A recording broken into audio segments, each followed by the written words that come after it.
Neckclothitania, or Tietania, being an essay on starchers, by one of the cloth. Tietania pubes, Virgil. His goodly countenance I've seen, set off with kerchief starched and collar clean. Gay. London, printed for J. Stockdale, 41 Pall Mall, 1818. Dedication.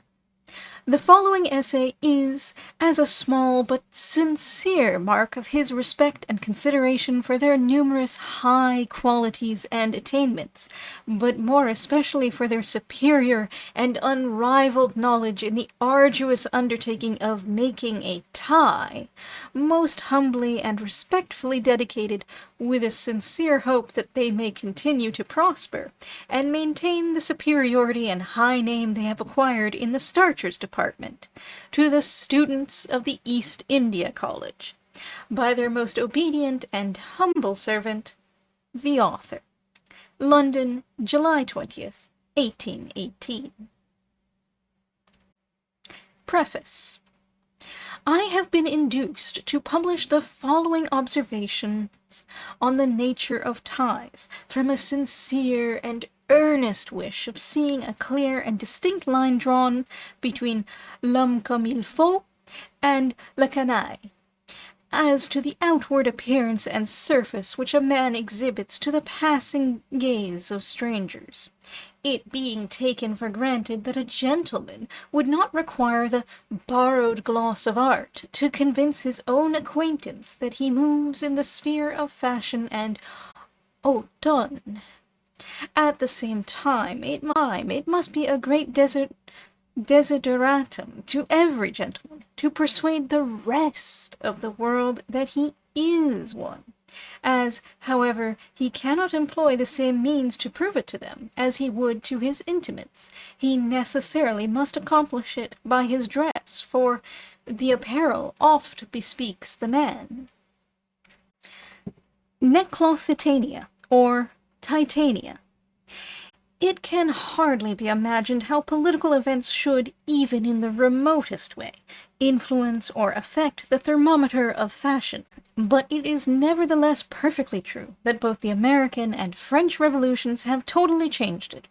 A change, no doubt, very disadvantageous to the man of haute ton, inasmuch as it has completely obliterated all distinction between the accidental nobleman from the west end of the town, and the oriental shoppy from the eastern parts or city. My readers will, however, easily perceive that this explanation is the mere literal translation of the words, and that another and better source of their derivation still remains for them to discover. The master from his servant, etc., by instilling into the minds of the plebeians an idea that they were equal in point of rights to their superiors by birth. What a monstrous and unnatural supposition! And, consequently, producing in their low and grovelling minds a wish to appear as such. Our good forefathers were formerly wont to appear rigged out in dresses as splendid and expensive as gold, silk, lace, etc. could make them, and though a person presenting himself in our days, in one of the fashionable metropolitan streets, in such a costume, would undoubtedly magnetize the rude gaze and sneers of all dandies and exquisites,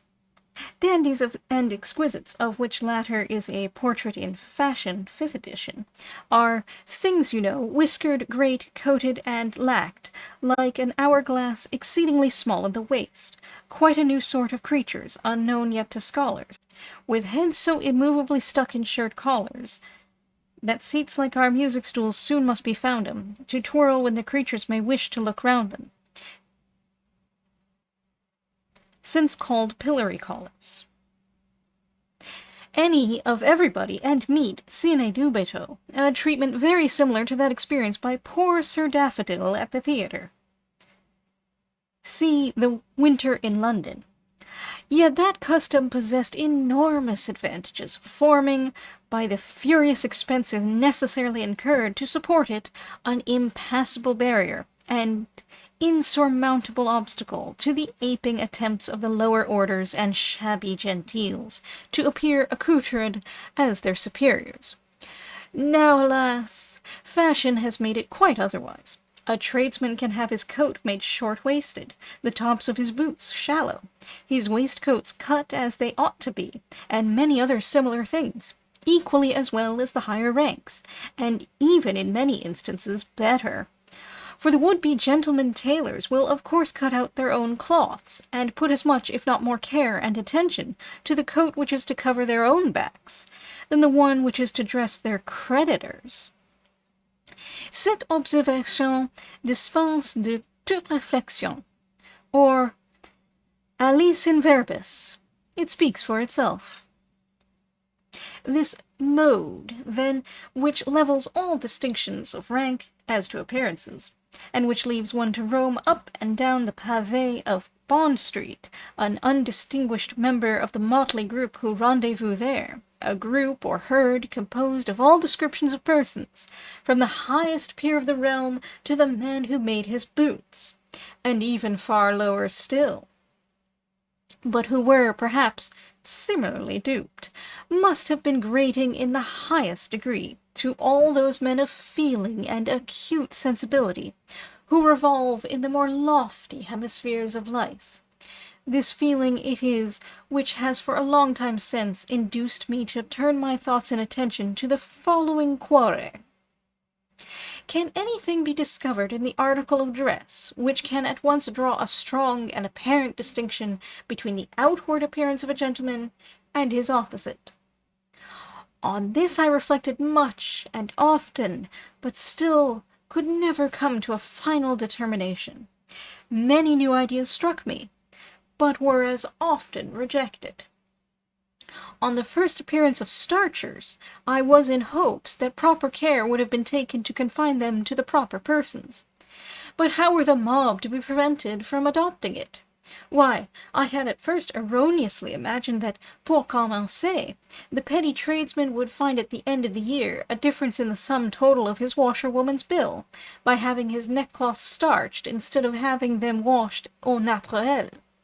The difference would have been but small, I own, but still to his purse something.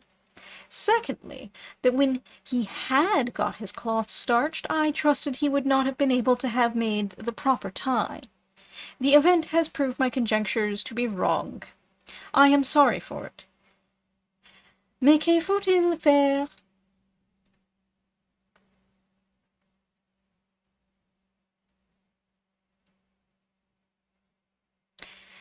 So it now appears that after all my own reflections, conjointly with those of all the above-mentioned persons of acute sensibility, the object of our researches has not been obtained, and we are left in the same embarrassment as we were before we began our labors.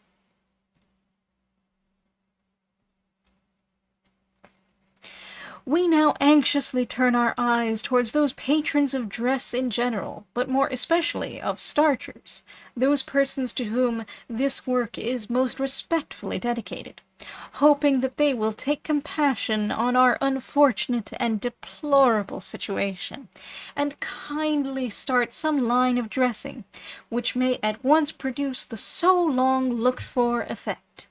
We own we know of no resources, unless, by the by, it is that of resuming, with some alterations which may easily be agreed on hereafter, the good old way of dressing. That is, in silk coats trimmed with gold and silver lace, etc. Sed nunc ad meridiem.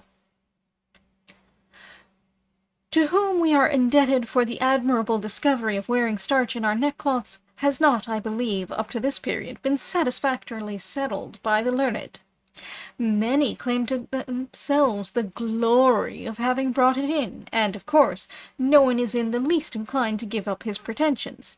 In a late work, 6 weeks at Long's, indeed, the adopter is named in positive terms, and to which I now refer my readers, verily believing that the author of the book may be considered as good authority, and consequently what he advances, especially on such important subjects as the one which we are now treating, is to be depended upon.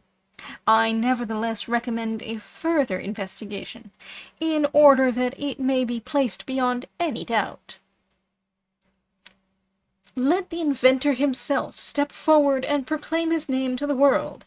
Then may he justly exclaim with Horace, Exegi monumentum sere perennius. It is also a matter of great doubt, or I may indeed say it is as yet completely buried in the clouds of oblivion, what sort of neckcloths were worn by the ancient Egyptians, Grecians, and Romans. I am myself rather inclined to believe that they wore none at all. The wonder which would naturally arise at our ignorance on such a point will in a part evaporate, when we own that it has not yet been distinctly ascertained whether the ancients ever even wore shirts. The only passage which is at present extant to show that they did is an extract from a despatch written by an officer, giving an account of his having been surprised at night by the rebels in Ireland. The passage is as follows. On the noise of the firing, Major Floyd jumped out of bed and ran to the scene of action, where he performed prodigies of valor, and indeed fought like Caesar in his shirt-tail. But even this is not satisfactory, for it still remains to be proved whether the word his applies to Caesar or to Major Floyd, which would make all the difference in the world, but by hypothesis we will say it applied to Caesar. Then here arises another difficulty, for the passage only tends to prove that he wore a shirt-tail, and not a whole shirt. We shall here let the matter rest, hoping that the learned will take up the question and give us their opinion upon it. Stocks, for a long time, had no rivals. Their first adoption is traced to a long time back, and they must still be remembered by many persons to this day. On the continent they are yet almost universal, starch not having taken with our transmaritime friends. Stocks were succeeded by plain neckcloths au naturel. It would, however, appear from the following passage that the neckcloths in those days were not quite plain, but plaited, like shirt frills. Will she with housewife's hand provide thy meat, and every Sunday morn thy neckcloth plait? Yea. This quotation would also seem to demonstrate that our ancestors changed their neckcloths only once a week. Tempora mutantur, et nos mutamus in illis. Oldbuck, however, thought the fashion had not changed, and that stocks were still worn, as will be seen from the following conversation. See the Antiquary. Oldbuck. Caxton, give me a white stock, man. Do you think I can go down with a handkerchief about my neck when I have company? Caxton. Dear sir, the captain says a 3-nooked handkerchief is the most fashionable overlay, and that stocks belong to your honour and me, that are old world folk. The authority of an English officer is, I should imagine, rather better than that of a Scotch farmer. Starchers soon after this period, or perhaps before, came in, for in the same book we see a German, by name Dousterswivel, telling Eddie Ochiltree in Scotland that starch, dat is wat de women washers put into their neckerchiefs and the shirt collars. The presumption, therefore, is that as the fame of starch had reached the ears of a German in Scotland, it must have been prevalent in England a long time previous to this dialogue taking place. For the date of the conversation I beg to refer to the book itself. Having now given a short sketch of the history of neckcloths and starch, I shall proceed to enumerate and briefly describe a few of the numerous ties now in use. Oriental tie. Our readers are here likely to fall into an error respecting the derivation of this name, which does not originate, as they might naturally suppose, from its being adopted by city dandies, but owes its appellation to the gentlemen of the East India College, with whom it is a great favourite, and the austere rigidity of whose neckcloths is proverbial in Hertfordshire, is well known to the rest of the realm, and in some instances has spread its renown to Belgium, France, Italy, etc., etc. The Oriental tie is made with a very stiff and rigid cloth, so that there cannot be the least danger of its yielding or bending to the exertions and sudden twists of the head and neck. Care should be taken that not a single indenture or crease should be visible in this tie. It must present a round, smooth, and even surface. The least deviation from this rule will prevent its being so named. This neckcloth ought not to be attempted, unless full confidence and reliance can be placed in its stiffness. It must not be made with colored neckcloths, but of the most brilliant white. It is this particular tie which is alluded to in the following lines. There had he marked their neckcloth's silvery glow, transcend the cygnet's towering crest of snow. I shall here relate a laughable anecdote, which was occasioned by one of these ties. Young T and S were invited to dinner by an old aunt of T's, a lady quite of the old school, stiff and formal in her manners, and of a remarkably small stature. On entering the room, T took his friend, who was at least 6'3", to introduce him to the lady of the house. S had an Oriental tie on, and consequently was very much erected, and his head bridled up like a four-in-hand leader.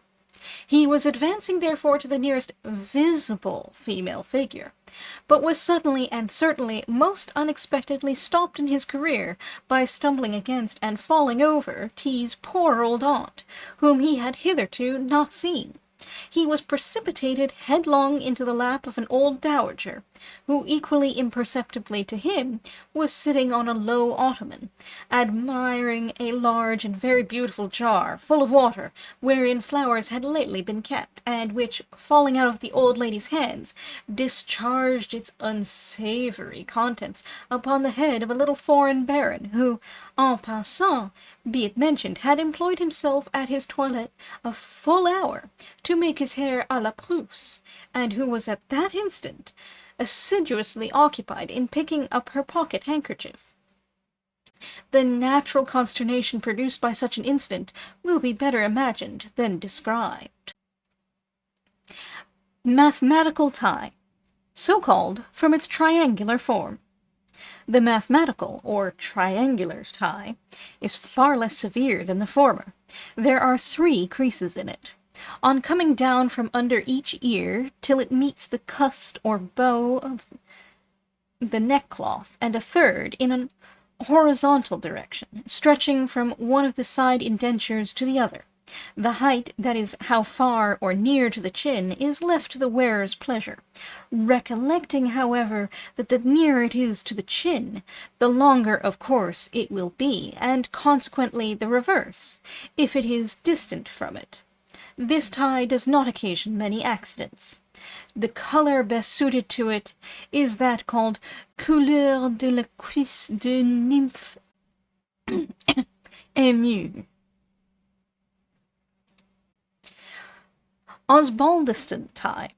The Osbaldiston tie differs greatly from most of the others. This neckcloth is first laid on the back of the neck, the ends are then brought forward, and tied in a large knot, the breadth of which must be at least 4 inches, and 2 inches deep. This tie is very well adapted for summer, because instead of going round the neck twice, it confines itself to once. The best colour is ethereal azure. Napoleon tie. Why this particular tie was called Napoleon I have not yet been able to learn, nor can I even guess, never having heard that the French Emperor was famous for making a tie. I have indeed heard it said that he wore one of this sort on his return from Elba, and on board the Northumberland, but how far this information is correct, I do not know. It is first laid as in the former, on the back of the neck, the ends being brought forwards and crossed, without tying, and then fastened to the braces, or carried under the arms and tied on the back. It has a very pretty appearance, giving the wearer a languishingly amorously look. The violet color and la couleur des lèvres d'amour are the best suited for it. American tie. The American tie differs little from the mathematical, except that the collateral indentures do not extend so near to the ear, and that there is no horizontal or middle crease in it. Its best color is ocean green. I beg to observe here that though I mention the colors which are best adapted to the different neckcloths, I do not in the least mean to exclude white, which can safely be worn with all ties. If my readers do not quite comprehend the French names of the colors, I shall beg them to call in the assistance of the Painter's Dictionary, which will soon satisfy their curiosity. Mail coach tie. The mail coach, or waterfall, is made by tying it with a single knot, and then bringing one of the ends over, so as completely to hide the knot, and spreading it out, and turning it down in the waistcoat. The neckcloth ought to be very large to make this tie properly. It is worn by all stage coachmen, guards, the swells of the fancy, and ruffians. Those persons who do not know what is exactly meant by a ruffian will find a full account or analysis of one in the notes to Fashion, a popular satire, by the author of the Greeks, Pigeons, Modern Belles, To-Night, etc. 2 new books of this successful satirist are on the stocks, one entitled Modern Beau, the other Ton. To be quite the thing, there should be no starch, or at least very little in it. A Kashmir shawl is the best, I may even say, the only thing with which it can be made. Trône d'amour tie, so called from its resemblance to the seat of love. The trône d'amour is the most austere after the oriental tie.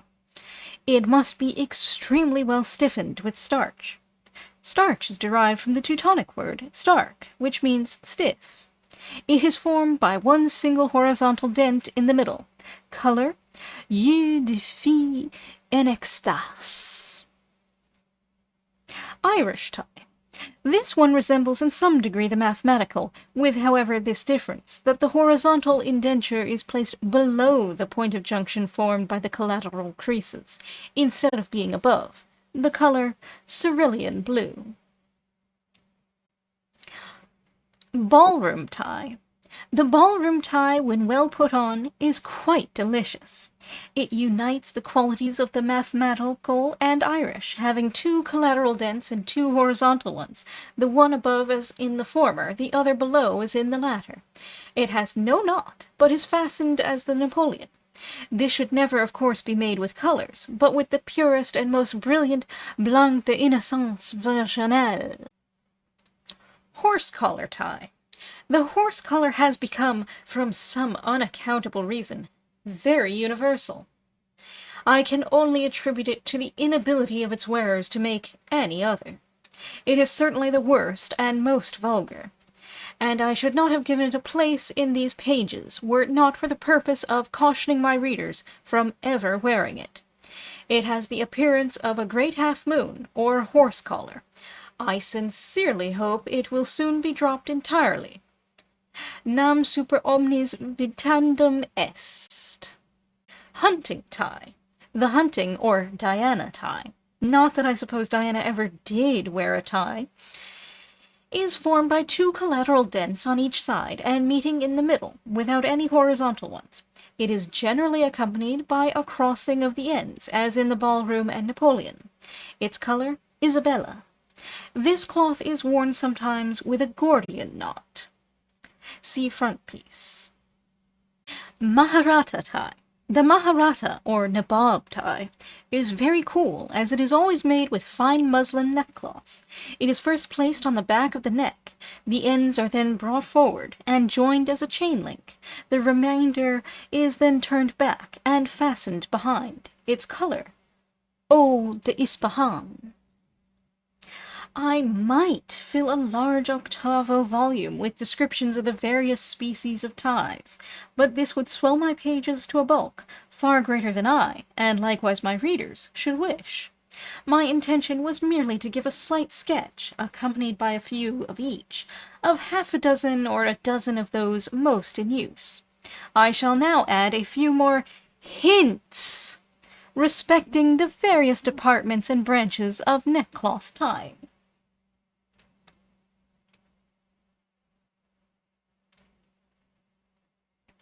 When a starched neckcloth is brought home from the wash, it will be immediately seen that one side is smooth and shining, the other more rough. This is occasioned by the one side being ironed and the other not. I do it myself, and consequently recommend it to others, that the rough side should be worn outside during the day, but that, on putting on a cloth for the evening, the smooth side should be the visible one. After having folded the neckcloth and made it of the depth, etc., according to the wearer's taste, let the two ends be turned over, as in the frontispiece. The right-hand end to be turned down, the left-hand end to be turned up. The advantages of following this rule will soon be discovered. It removes the awkward appearance caused by crossing the ends behind. The ends are also by this means brought forward in a smooth and uncrumpled state, and fit to make the knot. It also makes the neckcloth lay smooth and even behind, a thing which has hitherto been too much neglected. The same care almost should be given to the back as the front part. After the knot is made, take a piece of white tape and tie one end of it tight to one end of the neckcloth. Then carry the tape under your arm, behind your back, under the other arm, and fasten it tightly to the other end of the neckcloth. The tape must not be visible. This way prevents the knot from flying up, which would thereby shorten the length of the cloth, and in short greatly injure its appearance. On putting on the neckcloth, take that part which is immediately under the ears with your thumb and finger, and pull it up till it reaches the ear, and continue to make it maintain permanently that position. Nothing displays more mauvais goût than seeing a cloth forming a straight line from the chin to the ear. Let the front part of the cloth be brought in a line with the extremity of the chin. Nothing gives a person more the appearance of a goose than to see a long part of the jaw and chin projecting over the neckcloth. A cloth should be tied tight, though not quite so much as we are told in the following lines. I rise, put on neckcloth, stiff, tight as can be, for a lad who goes into the world, Dick, like me, should have his neck tied up, you know, there's no doubt of it, almost as tight as some lads who go out of it. Fudge Family in Paris, page 23. These lines put us in mind of others, nearly similar. In Hudibras. Lest delinquents have been scourged, and hemp on wooden anvils forged, which others for cravats have worn about their necks and took a turn. If neckcloths are not starched with care, they will turn yellowish, which gives the idea of having a dirty cloth on. Has he disliked your yellow starch? Fletcher. Starched neckcloths, independently of their superior look, when compared with those which are not so, are also the most comfortable, both in summer and winter. The indentures of a starcher, and which of course, when viewed inside, are projections, prevent the whole mass of the linen touching the neck, and in some, the Oriental, for example, no part, except the extreme top and bottom edges, ever, in any way, touch the neck. which consequently leaves the part free and cool, thereby preventing in summer that overpowering heat occasioned by unstarched linen, surrounding and closely clasping the neck on all sides. In winter also it has its advantages, for the starch completely fills up all the smallest and minute holes. I do not mean holes occasioned by wear, etc., but those which exist in all linen, from the nature of its construction, and thereby effectually prevents the admission of the least portion of cold air. Neckcloths should always, except those worn in the evening, and even then they may be worn, if the ribs or checks are not too visible, be made of ribbed or checked materials, as it makes far better ties than when the stuff is plain. Muslin makes beautiful ties, especially for evenings. I had forgotten in its proper place to mention that after the neckcloth is finished, you should pass your finger along the upper ridge, in order to make it lay smooth and look thin and neat. Independently of all these numerous advantages, what an apparent superiority does not a starcher give to a man? It gives him a look of hauteur and greatness, which can scarcely be acquired otherwise. This is produced solely by the austere rigidity of the cravat, which so far, by any means, from yielding to the natural motions of the head, forms a strong support to the cheeks. It pushes them up, and gives a rotundity of appearance to the whole figure, the French for face, thereby unquestionably giving a man the air of being puffed up with pride, vanity, and conceit, very necessary, nay, indispensable qualifications for a man of fashion, and appearing as quite towering over the rest of mankind, and holding his fellow creatures covered with the deep disgrace of his disgust. I need only appeal to any common observer to prove the veracity of the above assertions. Let any person take a stroll up and down some fashionable street of the metropolis, at the proper time of day, and remark the men who do and who do not wear starchers. What a conscious sense of their own superiority in the former! What a full conviction of their own paltriness and insignificance in the latter! I shall now take leave of my readers, fully hoping that they may derive some slight information from the above few remarks which have occurred to me. If they do, I shall feel myself amply recompensed for the sacrifice of the couple of hours which I have spent in the composition of the foregoing pages. A vast deal more might have been added, as I have before observed, but I was afraid of trespassing on my reader's time, and besides which, my own dinner was waiting for me. Since writing the above, I find in the newspapers an article saying that the feather bed tie has resumed its way. If this be true, I sincerely hope it is not. A furious effort must be made unanimously by all starcher wearers to stop it in its birth and before the evil has matured itself. With starch thick laid on and the skin well stretched, prepare your ground. Peach 'em. Finis.